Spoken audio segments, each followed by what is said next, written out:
पुढच्या बातमीकडे राष्ट्रीय स्वयंसेवक संघाचे सरसंघचालक मोहन भागवत आज जेन झी आणि जेन अल्फाशी संवाद साधणार आहेत। India's international movement to unite नेशन्सनं या कार्यक्रमाचं आयोजन केलंय।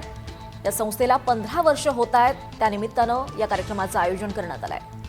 मुंबईमध्ये हा कार्यक्रम होणार आहे आणि या कार्यक्रमाला देशातील 100हून अधिक शहरातले 15 ते 19 वयोगटातले 2000 विद्यार्थी सहभाग घेणार आहेत। दुपारी 4 वाजता या कार्यक्रमाला सुरुवात होणार आहे।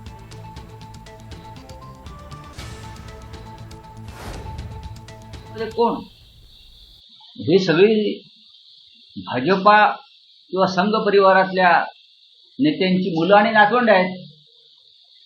मी जे ज्यांना मानतो त्यांना मानतो, जे जंतर मंतरला आले, ज्यांनी सरकार विरुद्ध आक्रोश केला आणि आजही त्यांच्या विरुद्ध मोदींनी माफीचं नाटक करून सुद्धा, क्षमा देऊन सुद्धा अमित शहाचे पोलीस यंत्रणा त्यांच्या घरी जाऊन त्यांच्या पालकांना दमबाजी करतायत, त्यांच्यावर गुन्हे दाखल करतायत। त्यातली एक रिया आहेत नावाची मुलगी काल राहुलजींना भेटली।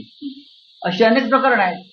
मोहनराव भागवतांनी ह्या मुलांशी बोललं पाहिजे, आपल्या पदाधिकाऱ्यांच्या नातवंडाशी बोलून काय करणार? पुन्हा एकदा या युवकांचा वापर सत्तेसाठी करण्यासाठी कदाचित सरसंघ चालकाची धडपड असेल। जे सध्याची स्थिती आहे भारतीय जनता पक्षाची, या देशातील युवा हा पूर्णतः या सरकारची ऐशी तैशी करतोय, या सरकारच्या विरुद्ध उभा ठाकला आहे। आणि म्हणून भारतीय जनता पक्षाच्या नेत्यांच्या पोरांना बोलवून दुसरे तर कोणी जाणार नाही आणि विद्यापीठावर सगळे संघाचीच माणसं बसवली आहेत।